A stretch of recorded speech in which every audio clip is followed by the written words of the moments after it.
Hello दोस्तों, कैसे हैं आप सब। उम्मीद करती हूँ अच्छे और मस्त होंगे। प्यारे दोस्तों, आज की कहानी है महलों की बेटी का झोपड़ी ससुराल। रिया एक बड़े शहर के एक रईस परिवार की बेटी है। रिया के पिता एक सफल व्यवसायी हैं और उसके घर में किसी चीज की कमी नहीं है। रिया के पास महंगे कपड़े, गहने और वह सारी सुविधाएं हैं जिनके बारे में आम लोग सोच भी नहीं सकते। बचपन से ही रिया ने जीवन को महलों जैसी सुविधा में बिताया है। उसके लिए हर चीज आरामदायक और सहज रही है। पढ़ाई में भी रिया होशियार है और समाज सेवा में भी उसकी गहरी रुचि है। रिया का विवाह एक संपन्न परिवार में होने की अपेक्षा थी, किन उसकी किस्मत ने उसे एक अनोखी दिशा दी। एक दिन उसके परिवार की मुलाकात रोहन के परिवार से होती है। रोहन एक मेहनती और ईमानदार युवक है, लेकिन उसकी आर्थिक स्थिति साधारण है। वह एक छोटे से गांव में रहता है और खेती से अपनी रोजी रोटी कमाता है। रिया के माता पिता को रोहन का अच्छा स्वभाव और नेक दिल पसंद आता है और वे दोनों परिवार विवाह के लिए तैयार हो जाते हैं। रिया का विवाह धूमधाम से संपन्न होता है और वह अपने नए जीवन में प्रवेश करती है। उसे उम्मीद थी कि विवाह के बाद भी उसे पहले जैसे सुख सुविधाएं मिलेंगी, लेकिन जब वह ससुराल पहुंचती है तो उसके सामने एक अलग ही तस्वीर होती है। रोहन का घर गांव के किनारे एक साधारण झोपड़ी है, जहां न तो आधुनिक सुविधाएं हैं और न ही शहरों जैसी चकाचौंध। रिया को पहले ही दिन से झटका लगता है। वह सोचती है कि यह उसका घर कैसे हो सकता है। वह यह समझ ही नहीं पा रही थी कि वह किस प्रकार के जीवन में आ गई है। घर में बिजली की सुविधा भी पूरी नहीं है और रसोई में गैस चूल्हा भी नहीं, बल्कि लकड़ी का चूल्हा है। ससुराल में पहले दिन से ही रिया के लिए कठिनाइयां शुरू हो जाती हैं। उसे गांव के माहौल में रहने की आदत नहीं थी। पानी के लिए कुएं से पानी भरना पड़ता है, खाना बनाने के लिए लकड़ी का इंतजाम करना पड़ता है और घर के सारे काम हाथों से करने पड़ते हैं।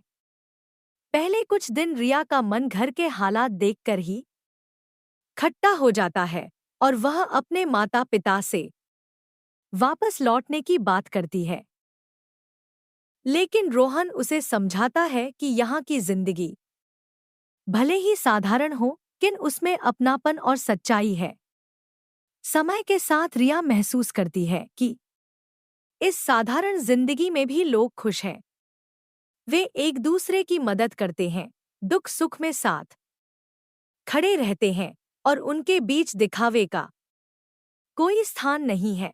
धीरे धीरे रिया को भी इन चीजों में सच्ची खुशी का एहसास होता है। वह देखती है कि रोहन बहुत मेहनत से काम करता है और अपने परिवार की हर संभव मदद करता है। गांव के लोग उसे सम्मान देते हैं क्योंकि वह हमेशा उनकी भलाई के बारे में सोचता है। रिया को एहसास होता है कि बाहरी चमक धमक से अधिक मन की सच्ची संतुष्टि और आत्मसंतोष महत्वपूर्ण है। गांव की सरल और मेहनती जिंदगी ने रिया के सोचने का तरीका बदल दिया।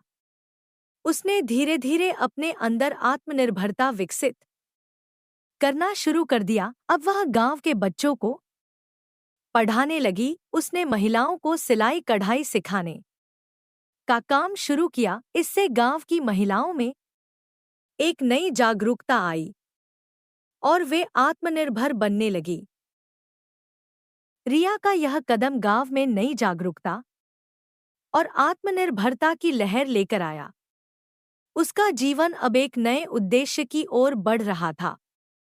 धीरे धीरे रिया ने महसूस किया कि यह साधारण जीवन ही उसकी असली पहचान है और अब वह इसे अपना चुकी है।